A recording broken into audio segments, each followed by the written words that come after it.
I inherited a $90 million mansion from my parents, but my greedy mother-in-law had other plans. She demanded I sell it for her business. When I refused, she showed up with her son, tied up the security guard, and set my home ablaze. They thought they'd won, but the next morning, I hit them with a shocking revenge they could never have imagined. My name is Lena Harrison, and if you'd asked me a year ago where I saw my life going, I would have told you everything was perfect. I was 32, a successful event planner in Austin, Texas. I had a job I loved, friends I cherished, and a marriage I believed in. My parents, both self-made millionaires, had given me everything I needed to build a secure future. And when they passed away unexpectedly, I thought I could continue honoring their legacy while building my own life. When I inherited their estate, which included a $90 million luxury mansion, I felt like I was living in a dream. It was more than just a home. It was the product of their hard work and sacrifice, a symbol of their love for me. I could still feel their presence in every corner of that house.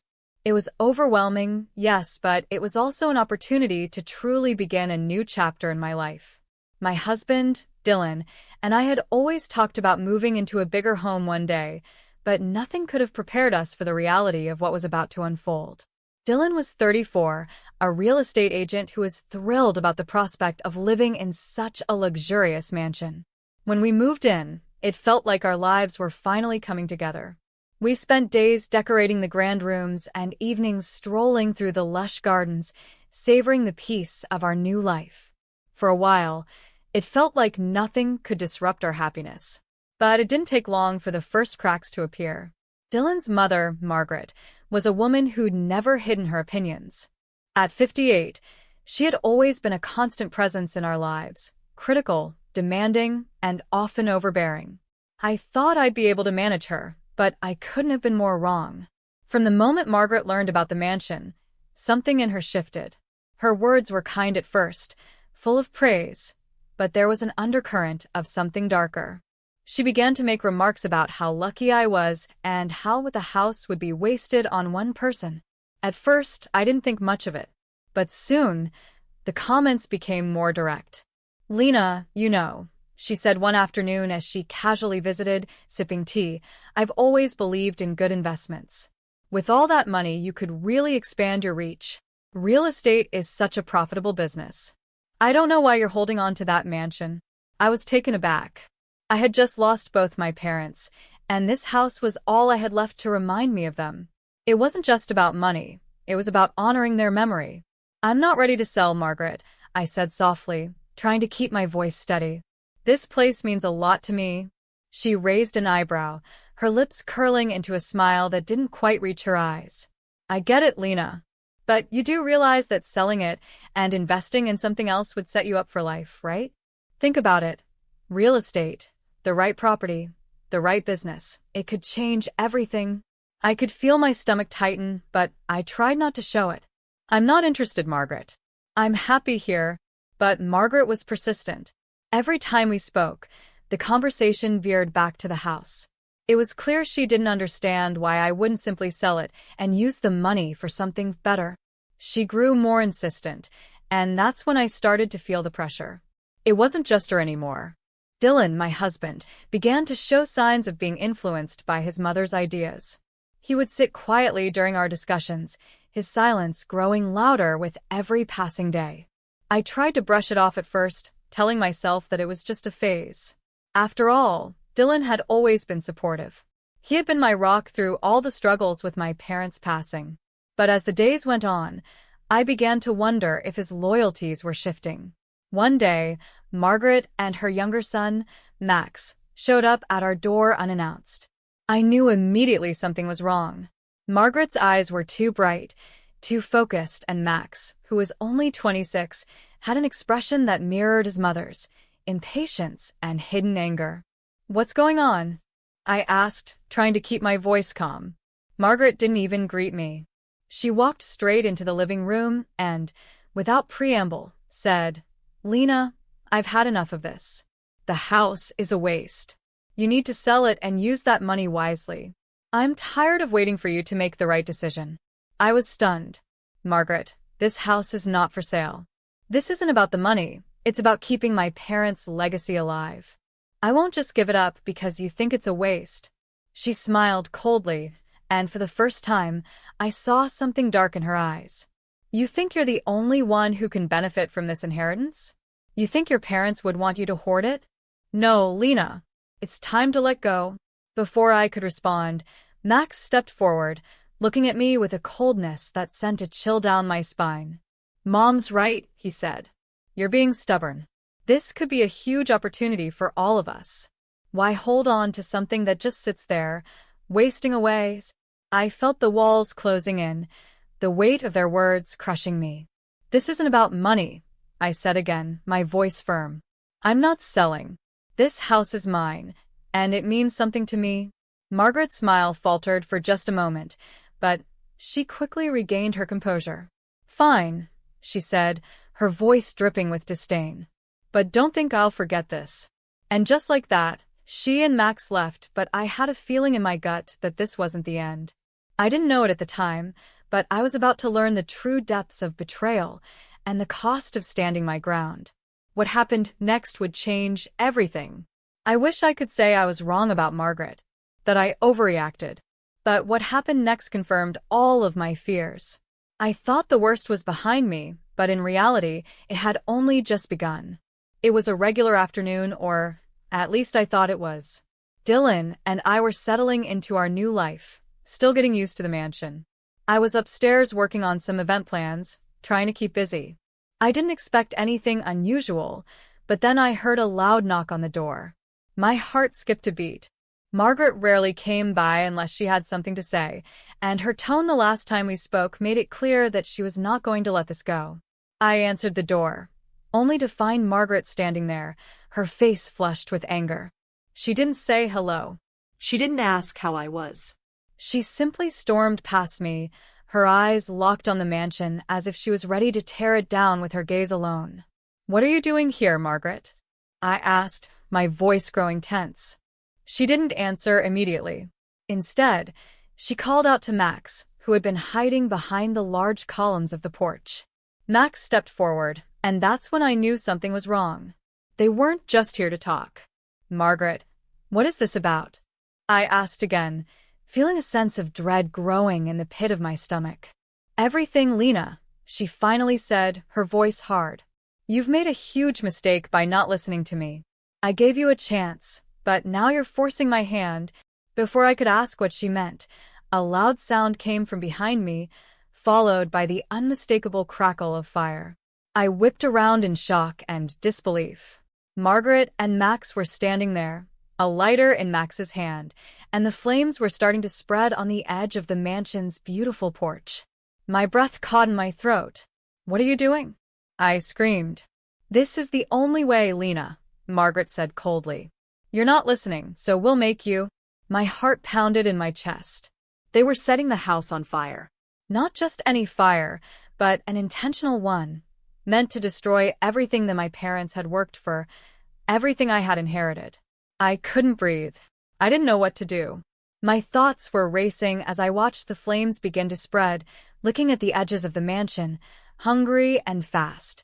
My first instinct was to call for help, but I had to do something more. Something to stop them from completely ruining everything. I turned quickly, my mind snapping into survival mode. The mansion had security cameras and a guard who was usually stationed at the front gate. I ran to the living room and grabbed my phone, my hands shaking as I started recording the scene. I knew I had to capture everything, especially since I could see Dylan standing in the background, his face a mask of indecision. As I panned the camera, I saw the security guard tied to a chair, his mouth gagged, unable to stop the arsonists. That was when the full weight of the betrayal hit me. My own husband, my partner, was standing there doing nothing. Dylan wasn't even trying to stop his mother or brother. He wasn't trying to protect the house. He was complicit. I could feel the tears threatening to spill, but I held them back. I wasn't going to let them see my weakness. I wasn't going to let them break me. In a flash, I made a decision. I ran to the back of the house and released my trained attack dogs. I knew they would be my only chance to force them to stop. The dogs were well trained to respond to threats, and I trusted them more than anyone else at that moment. As soon as Margaret and Max saw the dogs running toward them, their faces went pale with fear. Without a word, they both turned and bolted, running as fast as they could, leaving the fire to rage on in the background. It was surreal, almost as if it were all happening in slow motion. I heard the dogs barking loudly, chasing after them, but it was too late. The fire had already taken hold. I dialed 911, but by the time help arrived, it was already too late. Half of the mansion had been consumed by flames. I stood there, watching the destruction unfold, my mind spinning. I couldn't comprehend what was happening. This was no accident. It was a deliberate attempt to destroy everything that had been left to me. But the worst part was realizing that Dylan had been part of this. He had stood there, watching, doing nothing to stop his mother and brother. They had all betrayed me, my own family. The days that followed were a blur of chaos. The police arrived, and I was able to give them the evidence I had recorded. But Margaret, Max, and Dylan had already disappeared. They had gone underground, evading the authorities. I couldn't believe it. My own husband had chosen to stand with his mother and brother over me. I didn't know what to do. I felt lost, heartbroken, and angry. But I knew one thing for sure. I wasn't going to let them get away with it. Not after everything I had lost. I hired a lawyer, gathered all the evidence I had, and vowed to make them pay. I would get justice for my parents, for the mansion, and for myself. I wasn't going to let their greed and betrayal win. But little did I know, the worst was yet to come. The days after the fire felt like a nightmare I couldn't wake up from. The mansion was destroyed, my life was in chaos, and the betrayal was too much to bear. But I wasn't going to let it end there. I had to do something. I had to fight back. I called a lawyer, Mr. Thomas Anderson, a calm and experienced man who specialized in property disputes and fraud. The moment I met him, I knew he was the right person to handle my case.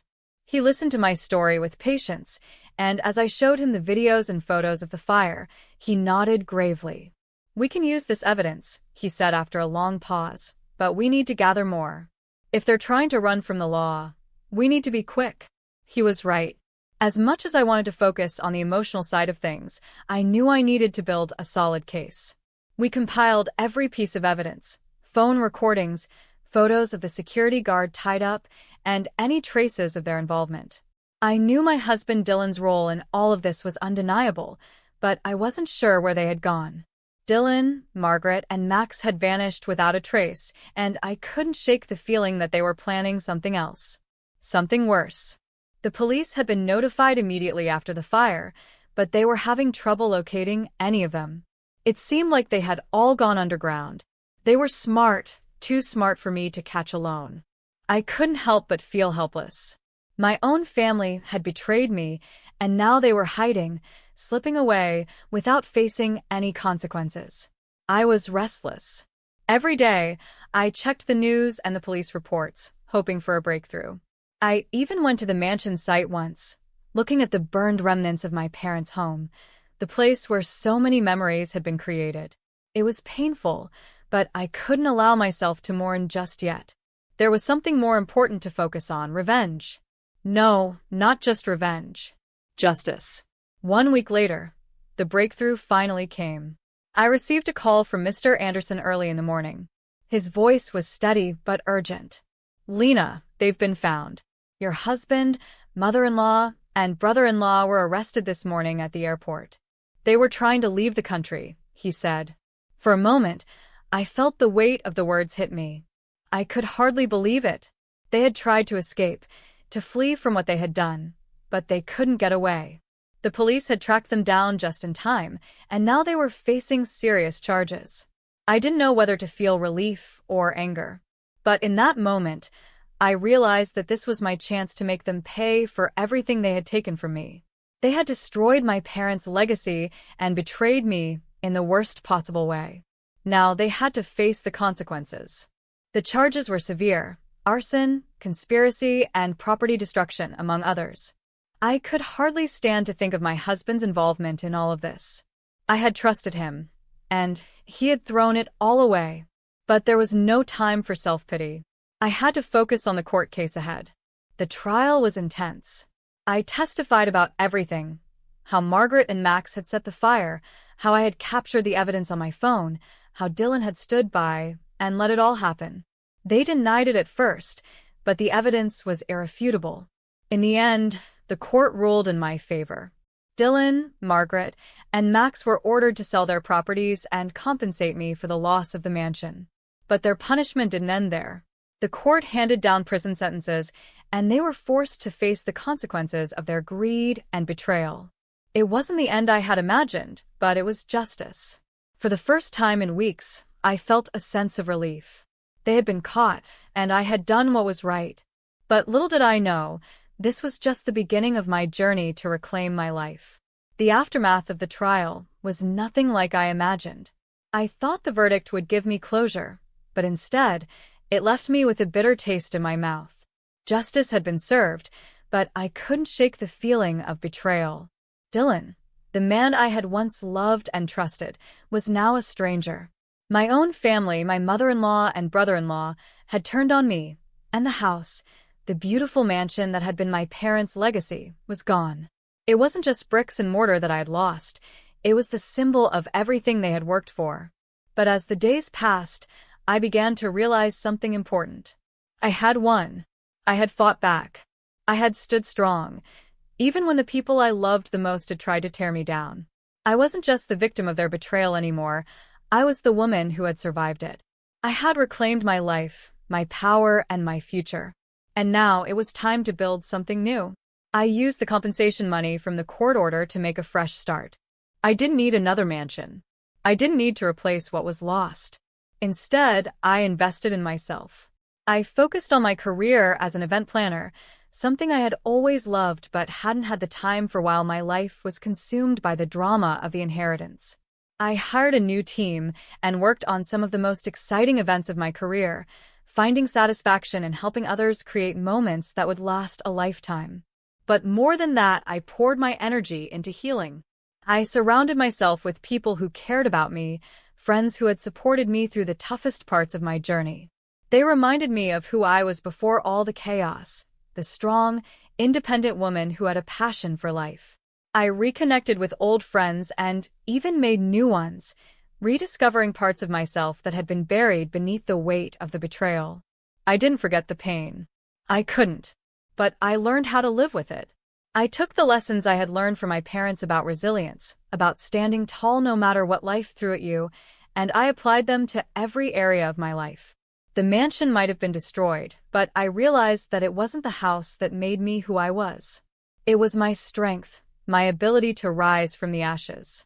One evening, as I sat on the balcony of my new apartment, modest yet peaceful, I looked out over the city skyline, the soft glow of the sunset painting the sky in shades of orange and pink. I felt a sense of calm wash over me, something I hadn't felt in a long time. I thought about everything I had lost and everything I had gained. The pain of losing my parents, the betrayal of my own family, the destruction of the mansion, it all seemed so distant now. I had emerged from it all stronger, more self-assured, and ready to face whatever came next.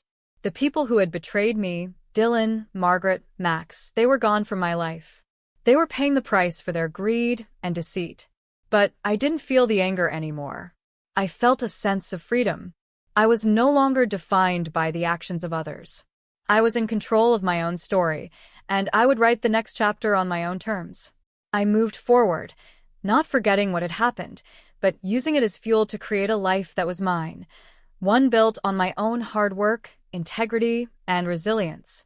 I may have lost my parents' mansion, but I gained something far more valuable: my independence, my peace, and the knowledge that no matter how deep the betrayal, I had the power to rise above it. As the sun set that evening, I realized I was ready for whatever came next. I had survived the worst, and now I could embrace the future with open arms. No longer weighed down by the past, I felt lighter, freer, and more confident than ever. This was my new beginning, and I was ready to live it.